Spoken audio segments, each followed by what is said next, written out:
எல்லாருக்கும் வணக்கம். நான் லக்ஷ்மணன். இந்த வீடியோவில் முக்கியமாக நம்ம பார்க்க போகிறது வந்து இந்த பிளேலிஸ்ட்டே வந்து ஸ்கேம் ஃபாரெக்ஸ் ட்ரேடிங்கில் முக்கியமாக எப்படிலாம் ஸ்கேம் இருக்குதுன்னு சொல்லி ஒவ்வொன்றா பார்க்க போகிறோம். அதாவது ஒரு ட்ரேடர் வந்து ட்ரேடிங் பற்றி தெரிகிறாங்களோ இல்லையோ கண்டிப்பாக இதை பற்றி தெரிஞ்சிருக்கணும்.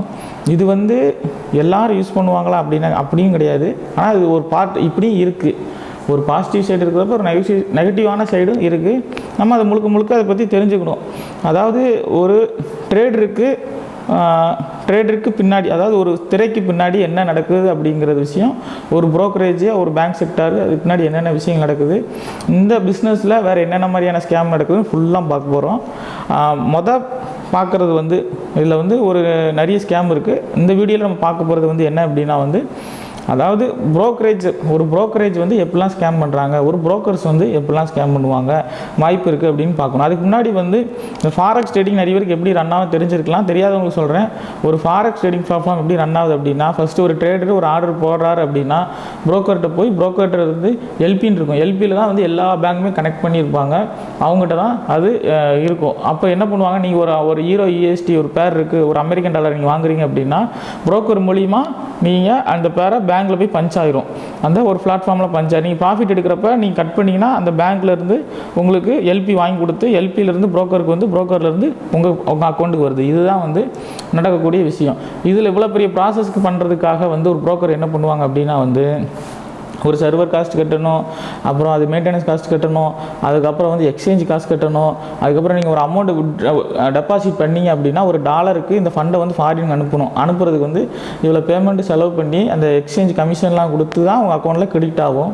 இப்போ அது மொத்தத்தில் புரோக்கர் ஒரு பெரிய ஆர்கனைசேஷன் ரன் பண்ணி தான் பெரிய கிளைண்ட்டு கொண்டு வரும். அவருக்கு அந்த ஆர்கனைசேஷன் ரன் பண்ணுறதுக்கு ஒரு மந்த்லி காஸ்ட் தேவைப்படும். ஒரு ஆஃபீஸ் இருக்கணும், அதுக்கப்புறம் எம்ப்ளாய்க்கு சம்பளம் கொடுக்கணும், சேலரி கொடுக்கணும், அவருக்கு ஒரு ப்ராஃபிட் வைக்கிறனால வந்து புரோக்கருக்கு ஒரு கமிஷன் செட்டப் பண்ணி தான் கொடுக்க முடியும். இதுதான் ஒரு பிஸ்னஸ்.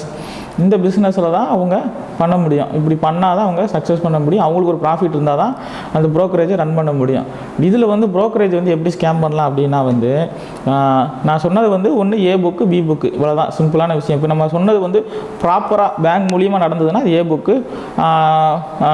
இன்னொரு மெத்தட் இருக்குது. இன்னொரு மெத்தட் என்ன அப்படின்னா வந்து, நீங்கள் ஆர்டர் போடுறீங்க, புரோக்கர் போகுது, அங்கிட்டிருந்து அப்படியே ஒரு டைவர்ஷன், அதாவது என்ன பண்ணுவாங்கன்னா ஒரு சாஃப்ட்வேரில் கனெக்ட் பண்ணிடுவாங்க. உங்களோட அக்கௌண்ட்டை வந்து ஏ புக்கில் கனெக்ட் பண்ண மாட்டாங்க, பேங்க்கில் கனெக்ட் பண்ண மாட்டாங்க. ஏன்னா மேக்ஸிமம் 100க்கு 95% ட்ரேடர்ஸ் வந்து ஃபெயில் ஆயிடுவாங்க. அப்படிங்கிறனால அந்த மணி எதுக்கு பேங்க்கில் கொடுத்துக்கிட்டு புரோக்கர் நம்ம யூஸ் பண்ணிக்குவோம் அப்படிங்கிற கான்செப்டில் அவங்க சாஃப்ட்வேரில் கொடுத்துருவாங்க. அது ஆட்டோமேட்டிக்காக அவங்கள மேனிப்புலேட்டிங் பண்ணி உங்கள் அக்கௌண்ட்டை லாஸ் பண்ண ட்ரை பண்ணும். மேக்ஸிமம் என்ன பண்ணும் அப்படின்னா, அது ஒன்றுமே பண்ணாது, பேங்க்கில் கனெக்ட் பண்ணாமல் இருக்கும்.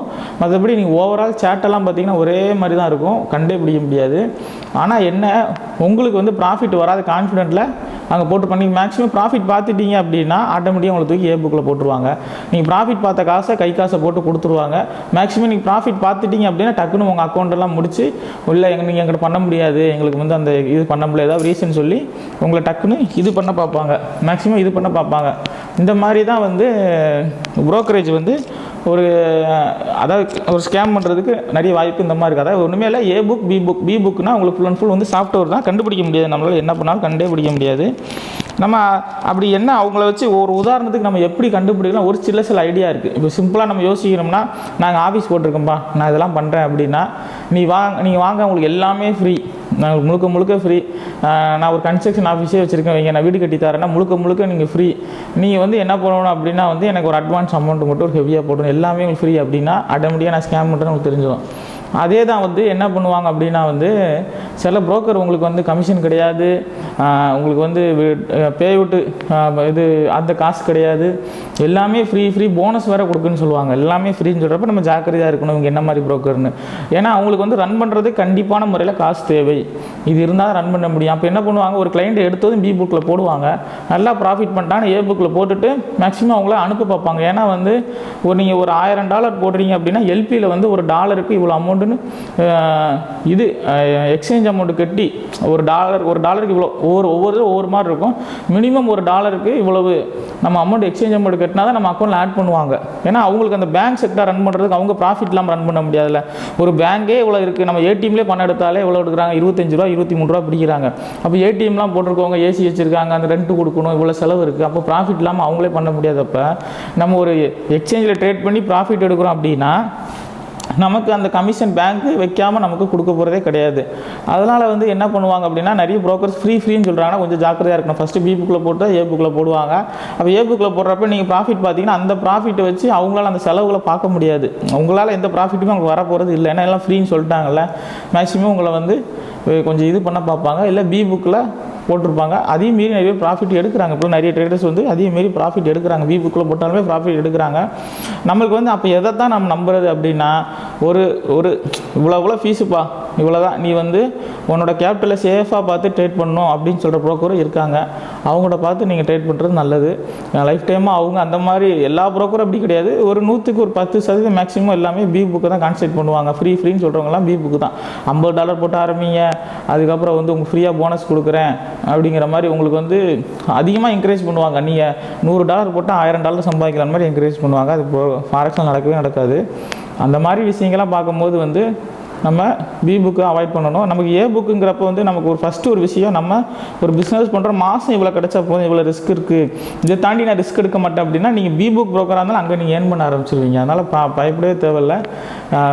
ஏ புக்கு பி புக்குங்கிறது கான்செப்ட் நல்லா தெரிஞ்சுங்க. பி புக்னா சாஃப்ட்வேர், ஏ புக்னா பேங்கில் கனெக்ட் பண்ணி பண்ணுறது. ஏ புக் ட்ரேடிங் பிளாட்ஃபார்மில் ஃபுல்லாமே உங்களுக்கு ஃபீஸு எல்லா காஸ்ட்டும் இருக்கும். ஏன்னா அதை வச்சு தான் அவங்க ரன் பண்ண முடியும். உங்களோட கேபிட்டல் அவங்களுக்கு ப்ராஃபிட் கிடையாது, உங்களை வச்சு ப்ராஃபிட். நீங்கள் ப்ராஃபிட் பண்ணால் அவங்களுக்கு ப்ராஃபிட்டு. அது போக வந்து நிறைய பேர் ஃபாரெக்ஸில் வந்து சொல்லுவாங்க ஒருத்தரோட லாஸ் தான் இன்னொருத்தருக்கு வந்து ப்ராஃபிட்னு சொல்லுவாங்க. அது தப்பான விஷயம். ஃபாரெக்ஸ் ட்ரேடிங் முழுக்க பேங்கிங் செக்டர். அதாவது ஒரு காலத்தில் வந்து பார்த்தீங்கன்னா எல்லார்ட்டையுமே ஒரு 50,000 இருக்கு வச்சுருந்தாலே பெரிய விஷயம். இன்றைக்கி எல்லார்ட்டையுமே ஒரு 5 லட்சம் சாதாரணமாக இருக்குது. அப்போ அந்த பணம் எப்படி வந்துச்சு? அப்போது முன்னாடி வந்து பேங்க் வந்து ஒரு தங்கத்தை வச்சு தான் பணம் பிரிண்ட் பண்ணாங்க. இப்போ அந்த மாதிரி கணக்கெலாம் கிடையாது. ஒரு பேங்க்கில் எவ்வளோ தங்கம் இருக்கோ அதுக்கு தகுந்த மாதிரி பணம் பிரிண்ட் பண்ணாங்க. இன்னும் அந்த மாதிரி கிடையாது. இப்போ வந்து ஒரு நாட்டோட employment rate, GDP, retail sales இதெல்லாம் பார்த்து பணம் பிரிண்ட் பண்ணுறாங்க. அதே மாதிரி இப்போ என்னென்னா, இப்போ ஒரு கம்பெனியோட ஷேர் கூட அது கம்பெனியோட வேல்யூ கூடுற மாதிரி பேங்க்கோட வேல்யூ கூட அந்த பேங்க்கோட ஷேர் வேல்யூ கூட அவங்க அதுக்கு தகுந்த மாதிரி பணம் பிரிண்ட் பண்ணுறாங்க. அதாவது ஒரு ட்ரேடர் ப்ராஃபிட் பார்க்குறாரு அப்படின்னா அது பேங்க்லேருந்து வாங்கி கொடுக்குற ப்ரோக்கருக்குமே அந்த ஷேர் வேல்யூ கூடும். அதுக்கப்புறம் வந்து இந்த கிளைண்ட்டுக்கும் பெனிஃபிட். இந்த கான்செப்டில் தான் ரன் ஆகுது. அதாவது ஒரு ட்ரேடர் சம்பாதிக்க எல்லாத்துக்குமே அது பெனிஃபிட். ஒருத்தரோட லாஸ் ஆகிட்டாருமேனாலும் பேங்க்குக்கு மிஸ்டேக் தான். ஏ புக்கில் கனெக்ட் பண்ணால் ஒரு ட்ரேடர் லாஸ் ஆனாலும் அதோட ஷேர் வேல்யூ குறையும். இந்த பேங்க்கோட ஷேர் வேல்யூ குறையும். மேக்ஸிமம் இது எல்லா ட்ரேடிங்குமே எதில் ரன் ஆகுது அப்படின்னா ஃபஸ்ட்டு ஜேபி மார்க்கெட் தான் அதிகமான ஷேர் வாங்கி வச்சிருக்காரு இந்த ட்ரேடிங் பிளாட்ஃபார்முக்கு. அந்த ட்ரேடிங் ரன் பண்ணுறதுக்கு அது மாதிரி நிறைய பேங்க் இருக்குது. நம்ம நிறைய ட்ரேடர் ப்ராஃபிட் பார்க்குறாங்க அப்படின்னா அதோட பேங்க் ஷேர் வேல்யூ கூடும். அதனால் அவங்க நிறைய காசு வந்து பிரிண்ட் பண்ணலாம். அதுக்கு அது நம்ம வெளியே இது கொடுக்கலாம், நமக்கு விட்ராவல் கொடுப்பாங்க. அதனால் இந்த மாதிரி ஒரு பெரிய ஒர்க்கிங் நடக்குது. ஒரு நாளைக்கு பார்த்தீங்கன்னா ஃபாரெக்ஸ் ட்ரேடிங்கில் கிட்டத்தட்ட எத்தனையோ ட்ரில்லியன் எக்ஸ்சேஞ்ச் நடந்துகிட்டு இருக்குது. அதில் நம்ம ஒரு சின்ன புள்ளி கூட கிடையாது. ஆனால் அழகாக நம்ம ட்ரேட் பண்ணால் ஈஸியாக சம்பாதிச்சிடலாம். ஆனால் பி புக்கில் இருந்தால் சம்பாதிக்க முடியாது. பி புக்கோட என்கரேஜ்மெண்ட்டே வந்து என்ன அப்படின்னா அதிகமான லாட் சைஸ் கொடுப்பாங்கன்னு ஒரு முக்கியமான விஷயம். அதிகமான லாட் சைஸ் கொடுப்பாங்க, போனஸ் கொடுப்பாங்க, முழுக்க அக்கௌண்ட் ஃப்ரீ அப்படின்னு அவங்களுக்கு யோசிக்கணும். அப்போ அவங்க நம்மளுக்கு ரன் பண்ணுறாங்கன்னா நமக்கு அவங்களுக்கு என்ன தான் ப்ராஃபிட்டு? இப்போ நான் ஒரு $1000 டெபாசிட் பண்ணுறேன்னா $1000 அக்கௌண்ட்டில் வந்துடுது. ட்ரேடிங் பண்ண கமிஷனும் கிடையாது. அது போக வந்து எதுவுமே அவங்க லாபம் இல்லை. அப்போ எப்படி அவங்களுக்கு லாபம் கிடைக்கிது? அப்போ எப்படி அவங்க என்ன தான் பண்ணுவாங்கன்னா நம்மளோட கேபிட்டல் தான் அவங்களுக்கு லாபமே. அன்றைக்கி போடுற $1000 அவங்களுக்கு எடுக்கணும்னு ஆசைப்பட்றாங்கன்னு அர்த்தம். இப்போ மற்ற ப்ரோக்கரேஜ் என்ன பண்ண $1000 போட்டிங்கன்னா இவ்வளோ கமிஷனு, நீ ஒரு ஆர்டர் போட்டால் இவ்வளோ கமிஷனு அப்படிங்கிறப்ப மினிமம் கமிஷன் ஒரு 3 பிப்பாக இருந்தால் தான் இந்த ப்ரோக்கரேஜ் ரன் பண்ண முடியும். ஏன்னா சம்பளம் கொடுக்கணும், மற்ற விஷயங்கள் எல்லாம் இருக்குது, சர்வர் மெயின்டைன் பண்ணணும், இவ்வளோ மெயின்டெனன்ஸ் காஸ்ட்டு எல்லாமே இருக்குது.